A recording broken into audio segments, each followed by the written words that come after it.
She probably feels he can stick to the side when the time comes, but at times his hands are low, but there's no question his talent and his power, and unbeaten fighters have that certain aura about him. Very, very confident man.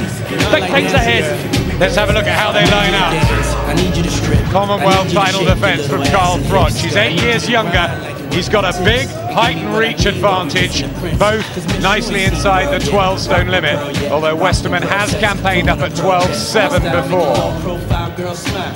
He's been around a long time, Westerman, but he's only had 20 fights, slightly more rounds boxed, but look at the knockout percentage. Carl Froch inside the distance, most people's pick.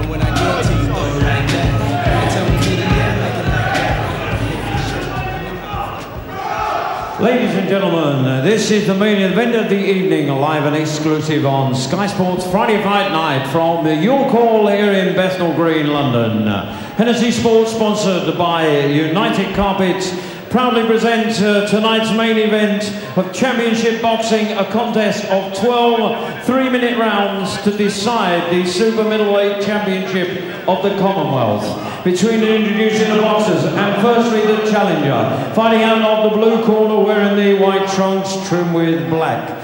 He comes from Melbourne in Australia and weighed in at 11 stone 13 pound.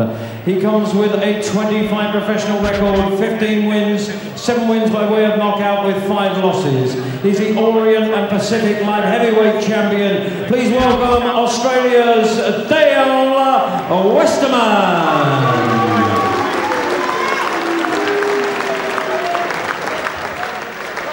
And across the ring, ladies and gentlemen, in the red corner, the champion. He weighed in at 11 stone, 13 3/4 pounds, and is unbeaten as a professional.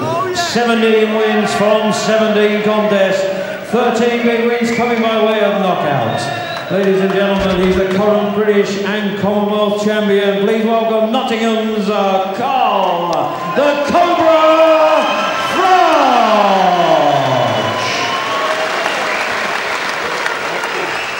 The officials appointed for this contest, the supervisor for the Commonwealth Council, Mr. Simon Block, the official in charge of the British Boxing Board of Control, Mr. Dean Hollington, the timekeeper, Mr. Nick White, judges scoring the contest from ringside on the 10-must system, Mr. Ian John Lewis, Mr. Marcus MacDonald, and Mr. Terry O'Connor, all of England, and the referee in charge of the action, Mr. John Keane of Northampton, who will now give his final instructions to both boxers.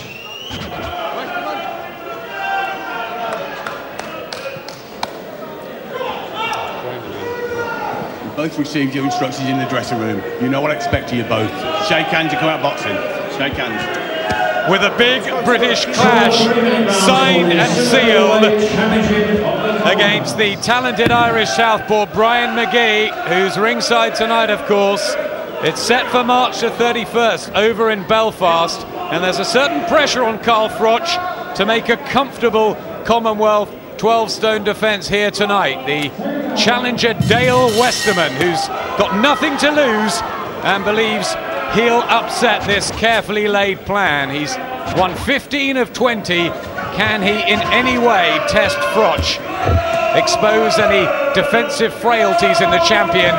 Or is this mission impossible from Melbourne? Well, at least he doesn't look phased. He looked fairly pumped up during the introductions there. He launched the first attack, although it wasn't all that impressive. So at least he's nothing to lose. Seems as though he's going to give it a go.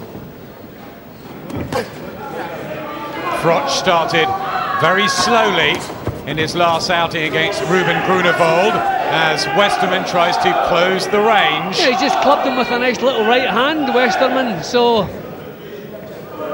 yep, he's come here with ambitions. Does carry that left hand very low, and Westerman just getting through with a couple. Yeah, well, that's the right hand again over the left hand that we've criticised Froch about so often. The hand is far too low. He likes to whip up a snake-like jab from that position, but he's open to anyone who can get the lead off that little bit quicker than he can. Calls himself the Cobra, Carl Froch. Says his shots sting, and they come from unusual angles. does carry power. 13 of his 17 wins inside the distance, but a right hand from Westerman, not phased here. Froch has been caught far too often. There it goes again, and he's shaken with that one. This is a disastrous start from Froch. Sometimes you see fighters who are not as good as they think they are, and that's the look that Carl Froch has at this moment. He's not as good as he thinks he is. He better sharpen up here. Big right hands from this unknown 36-year-old Dale Westerman. A massive underdog here. Froch 33-1 on to retain his title, and he's having a terrible opener. And I don't think he's thrown the effects. That was a clubbing right hand which caught him high. I wonder if his head is cleared. That's a little bit better, but he's shipped far too many punches in this opening round. The old worry, the cliche that accidents can happen in boxing when the plans are made. As he looked beyond Dale Westerman, Carl Froch. Well, he certainly has his act on now, much more business-like, but he's left it a little bit late in this round. The meaningful punches in the earlier part came from the challenger. Trying to establish his long jab, using that reach advantage, and blood from the nose of Westerman. But an unimpressive start from Carl Froch. The only time he can hit you is if you pull out, stay there and pull out, like with your hands down. You've got to keep the hands up, move side to side, and use your jab, and your right hand follows it. Don't pull back so he can hit you with a daft hook. Yeah. Put your legs out, relax. Robert McCracken with the words there, and the warning with that left hand low has been there. Yeah, well, we've said it several times. He likes to pull the jab out from low down, out of sight of an opponent. But you're taking a chance if someone can get the right hand off that little bit quicker, and that's what happened here. He was caught several times with the right hand, and one in particular seemed to stun him a little bit. It caught him high. He recovered well. That was the one. That just seemed to rob him of his senses for a few seconds. But a sloppy opening round from Carl Froch. On the reach now. And it's not the first time.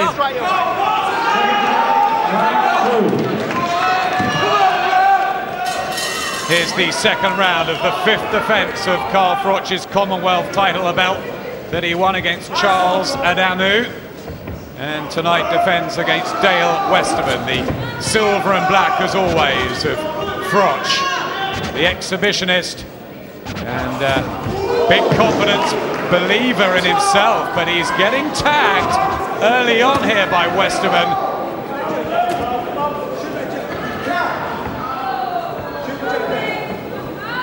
Westerman, who's never fought at this sort of level before.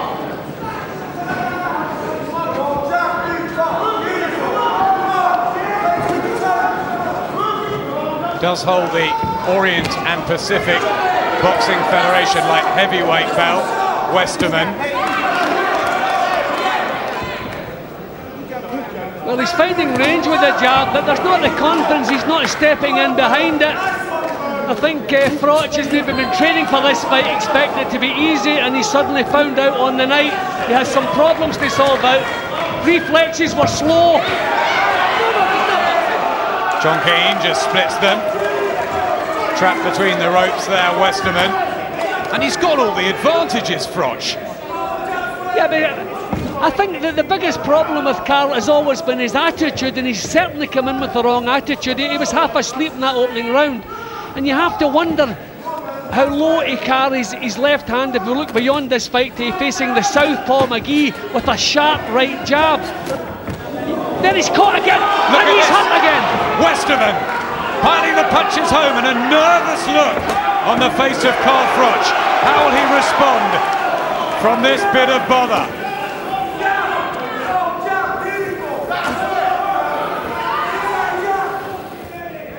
He's blinking as well, Carl Froch. And he's not imposing himself on Westerman. He's flicking the jab. It's fairly solid, not full-blooded, but still he is having problems. This fella is far tougher than Froch imagined. Already a concerned look on the face of Robert McCracken over in the red corner. as Westerman just finds a way to get punches cleanly on Froch. That was better. Better from the champion. Suddenly, one punch. Look at this now from Froch. Turns it around in the second. I mean, things are totally different when he pushes Westerman back. But we still have to say it's another sloppy round from Carl Froch. He's capable of much better than this. Still being caught. Hands so low, and Westerman having his success. Good bit of drama. Daydream, I dream of you amid the flowers for a couple of hours. Such a beautiful day.